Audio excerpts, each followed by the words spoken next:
అస్మద్గురుభ్యో నమః. కర్మ ప్రవర్తించే విధము. మానవ యంత్రం పనిచేసేటప్పుడు మన కోరికలకు, ఆలోచనలకు, చర్యలకు వెనక ఉండి వానిని నడిపే శక్తి వాసనలు అని పిలువబడే అంతర్గత ప్రకృతుల నుండి ఉద్భవిస్తుంది. అయితే మన చర్యలు ప్రవృత్తుల వల్లనే నిర్వచింపబడినట్లు కనపడినప్పటికీ స్వప్రయత్నం చేత తన చర్యలను ఎన్నుకునే సామర్థ్యం మానవునికి ఒక్కనికే ఉంది. ఈ శక్తి మరి ఏ ఇతర జీవికి లేదు. ఈ మహాశక్తిని పట్టుదలగా విడవక ఉపయోగించడం వల్ల ప్రతి మానవుడు తనకు స్వభావ సిద్ధమైన ప్రవృత్తులను నిర్మూలించుకొని పరిపూర్ణత అనే శిఖరాగ్రం చేరుకోగలడు. మన క్రియల క్రమాన్ని జాగ్రత్తగా విశ్లేషించి పరిశీలించినట్లయితే మానవ నిర్మాణం బాగా అర్థమవుతుంది. ఒక వ్యక్తి ఆచరణలో పెట్టిన ప్రతి చర్య అతనిలోని కోరిక యొక్క రూపాంతరమే.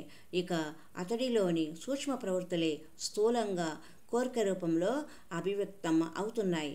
ఒక వ్యక్తి యొక్క ప్రవృత్తుల స్వభావం జూదం ఆడేదిగా ఉంటే అతడికి ఆ కోరిక పుడుతుంది. ఆ ప్రవృత్తుల మధ్య పుట్టిన కోరిక త్వరలోనే ఆలోచనగా ఆకృతి దాలుస్తుంది. ఆ ఆలోచన నిస్సహాయంగా ఆ వ్యక్తిని ఆ ప్రత్యేకమైన కోరిక తీర్చడానికి జూదగృహాల వైపు లాగుకొనిపోతుంది. మానవుని ప్రవృత్తులు లేక వాసనలే ఆ వ్యక్తి యొక్క కోరికలకు, చర్యలకు ప్రధాన కారణాలు. ఒక వ్యక్తిలో ఈ ప్రవృత్తులు ఉన్నంత వరకు అతడి హృదయంలో కోరికలు పొంగుతూనే ఉంటాయి. వాని వల్ల మనసులో ఆందోళనలు, జీవితం పైన అసంతృప్తి కలుగుతాయి. సంస్కృతంలో వాసనలు అన్న పదానికి పరిమళము అని అర్థం. ప్రతి వ్యక్తికి తనకే పరిమితమైన ప్రత్యేక వాసనలు ఉంటాయి. అవి ఆ వ్యక్తి యొక్క వ్యక్తిత్వాన్ని నియమించి నిర్వచిస్తాయి. ఒక మాటలో చెప్పాలంటే ఒక వ్యక్తి అంటే ఆకారం దాల్చిన అతడి వాసనలే అన్నమాట. మానవులలో విభిన్న మనస్తత్వాలు, జాతులు ఉండటానికి కారణము ఈ జాతులను కూర్చిన వాసనల లక్షణాలలో గల వ్యత్యాసాలే. అయితే ఒక వ్యక్తి తన వాసనలను వదిలించుకున్నప్పుడు అతడు తన మానసిక ఆందోళనలను అధిగమించి దైవత్వాన్ని పొందగలుగుతాడు. ఈ భావం మనం భగవంతుని ప్రతిమ ముందు వెలిగించే కర్పూర హారతి ద్వారా చాలా చక్కగా చెప్పబడింది. కర్పూరం ఘనరూపంలో ఉన్న పరిమళం తప్ప మరి ఏమీ కాదు.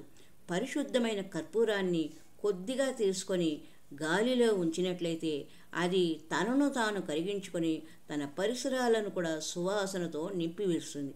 భగవంతుని ముందు కర్పూర నీరాజనం వెలిగించి అది మండుతున్నప్పుడు ఆ కాంతిలో మనము భగవంతుని దర్శిస్తాం. అదేవిధంగా మన వాసనలు నిర్మూలింపబడినప్పుడు మనలోని దైవాంశ సాక్షాత్కరిస్తుంది. ఆ దివ్యత్వాన్ని మనము అనుభవించగలుగుతాం. మన కర్మల కారణాన్ని పరిశీలించినట్లయితే మన ఇష్టాయిష్టాలతో నిమిత్తం లేకుండా మన ప్రవృత్తులను అనుసరించే మనము నడవవలసి వస్తుందని తోస్తుంది. కానీ మానవుల విషయంలో మాత్రం అది నిజం కాదు. జంతువులు మాత్రం వాని ప్రవృత్తులను అనుసరించి నడవగలడం తప్ప వేరు దారి లేదు. ఉదాహరణకు ఒక పులి యొక్క ప్రవృత్తి వేటాడడం, చంపడం అయినప్పుడు దాని ఫలితంగా ఆ జంతువు యొక్క కోరికలు, ఆలోచనలు, కర్మలు దాని ఆదేశాన్ని అనుసరించే ఉంటాయి. తన క్రౌర్యాన్ని, వినాశకరమైన అలవాట్లను మార్చుకునే శక్తి దానికి లేదు. దానికి స్వయం నిర్ణయాధికారం లేనే లేదు. గ్రామ్ఫోన్ రికార్డు మీద ఉన్న గీతల నుండి శబ్దాలు ఉత్పన్నమైనట్లే కోరికలు, ఆలోచనలు మన వాసనల నుండి ఉద్భవిస్తాయి. ఈ సృష్టి అంతటిలోనూ శ్రేష్ఠుడైన మానవుడు పొంగి వచ్చు కోరికల నుండి, ఉద్రేకాల నుండి విడిపడి స్వప్రయత్నం చేత సరి అయిన దారిని ఎన్నుకోగల ప్రత్యేక సామర్థ్యం కలిగి ఉన్నాడు.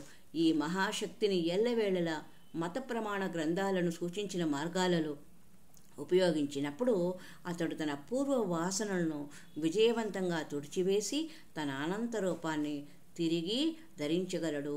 ఈ విధంగా భూతకాలంలోకి తిరిగి చూస్తే మన పూర్వకర్మల ఫలితానికి బానిసలమైనట్లు కనపడినప్పటికీ భవిష్యత్తులోకి దృష్టి సారించినప్పుడే మనం భావిని మనమే నిర్మించుకోగల శిల్పులము అవుతాం. మానవులమై పుట్టి నందుకు వెనుకకు ఎప్పుడూ తిరిగి చూడక చురుకుగా ముందుకు సాగి స్వేచ్ఛగా మానవుని విశేష అధికారమైన స్వప్రయత్నంతో దేదీప్యమానమైన ఘనమైన భావికి మనము జీవితాన్ని నిర్మాతలు మనమే కావాలి. హరి ఓం తత్సత్.